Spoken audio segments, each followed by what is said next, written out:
Right, you're fighting for your vacant WBO Intercontinental welterweight title on May the 21st. How much are you looking forward to that prospect? I can't wait, yeah. I'm really in real good shape. Had a lot of notice and I just can't wait for the bell to ring now. You're fighting Young Mutley, who's a very experienced fighter. Do you think that will stand him in good stead on the night? I know you're sort of unbeaten 9 fight. Do you think that's going to be your biggest test so far? As a professional, yeah, I've had boxed better amateurs, but as a professional, definitely, yeah. It could be a hard night, but if I just turn up and box how I've been boxing, it could be very easy. What are his strengths that you think you'll be slightly wary of, or what are his weaknesses that you're going to exploit? Yeah, his left hook's his biggest strength. He's got a really good left hook. He's saying he's fit, he's in good shape. He's been training for 5 weeks. He's been a big man for 4 months. He's been in the gym, and his last couple of years he's been on the slide. He's not very fit, and I know he's not going to last the pace I set. And it will be me setting the pace, definitely. You're fighting at welterweight. Obviously, you've gone sort of up and down. Are you comfortable or happy at this weight now? Is this your ideal fighting weight? This is not my ideal fighting weight. It's 10 stone. I'm bigger than everyone. I feel bigger. I'm stronger, but at 10-7 would be fine. I'll be a bit stronger getting in the ring. It won't have took a lot out of me getting down to 10-7. So who knows? It could be a permanent thing in the future. But at the moment, I'll be getting back down to 10 stone. Is it hard doing that transition on you, your body, your diet? Do you change a lot or not? It's hard getting down to 10 stone, but 10 stone 7's fine. And obviously it's a huge thing in the Midlands and Birmingham, you know, when it comes to bragging rights. Is that important to you or not? It doesn't matter where it is. I just love saying I'm undefeated. If I'm not undefeated, then I've got to go back to square one. I've got to do everything all over again. Why did I lose? What went wrong? Can't afford any slip-ups in this game because it could be your last one. You're very impressive in your fight against Michael Lomax, stopping him in the 7th round. Have you and Anthony Farnell, your trainer, changed much in your training since then?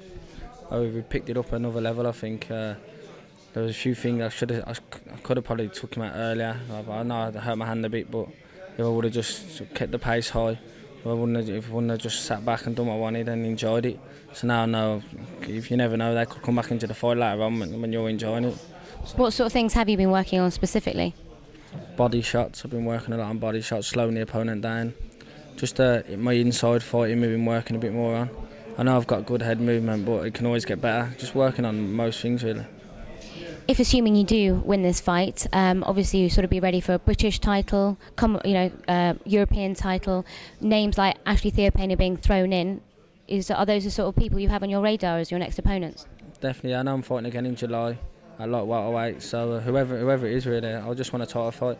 I know I've had the Commonwealth mentioned, the British mentioned, European even mentioned, so I just want to fight. So whoever they get me, I'll take, definitely. You mentioned in an interview that you could potentially see yourself fighting Amir Khan, potentially at the end of the year. Is that a realistic sight for you? No, technically, I think I'm better than Amir Khan. I know he's fast. He's faster than me. I'll give him that. But I've got good feet. He's got good feet, and I think I've got the ability to explore his weaknesses, definitely. If you win this fight, this will put you in the top 10 in world rankings. How important are rankings to you? Do you take much notice of them? I do, yeah. I'm not really bothered at the rankings. That's down to Dean and Frank. As long as I win, they've got to get me a world title shot. You turned pro 2 years ago. You've had quite a tough last 12 months with illnesses and injuries and so forth. Is that been hard to come back from? Have you sort of put that totally behind you now? Oh no, it's been fine. It's the one fight I pulled out of because I had a bit of personal problems, but apart of that, everything's fine. I'm fine. Everything's going well. I've got another 4 fights this year, including Mutley. I've got one in February next year, so by the end of next year, hopefully I'll be on the first world title. You are Britain's first and only world amateur champion. Obviously that gave you sort of a taste for success early on. Did that also slightly put a lot of pressure on your shoulders early on? It did, yeah, but there was a bit more on James the Gal, which made it a bit easier for me. A little bit. Yeah, so it made it a lot easier for me. There wasn't too much pressure. No one could ever put more pressure on me than me. I think I've got the ability to be world champion, and if that doesn't happen, then I don't know what I'd do. But as long as I just keep my head down, my feet on the floor, and stay grounded, I'm sure the success will come, definitely. We were speaking to your trainer Anthony Farnell earlier, and he was saying you're incredibly mentally strong. Do you feel that's a big sort of important armour of yours? Oh, definitely. You're never ever going to see me give up in a fight. If I'm losing, I'm going to give it my all. So I'd rather get knocked out than lose. So I'm going to give it my all from the first bell to the final bell. Obviously, May the 21st, only 10 days away. It's a huge night of boxing. How excited are you to be part of such a big event? Oh yeah, I can't wait. It's going to be great.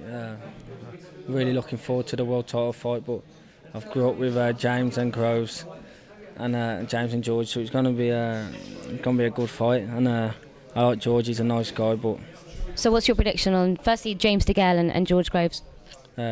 definitely James DeGale within 5. James got a good chin. I've seen James in wars in the gym since he was 16 until now, and his chin's never let him down. Where I think and I believe he's the bigger puncher out of the two. And obviously Nathan Cleverly going for his world title shot against Jürgen Bremer. How do you think he'll get on? If he sticks to his boxing and uses his head, he'll win. If he stands and fights, could be a hard night. Well, good luck. Thanks a lot for talking to us. Cheers. All right, thanks. We've just been speaking to Frankie Gavin, who's fighting for the WBO Intercontinental Welterweight title against Young Mutley.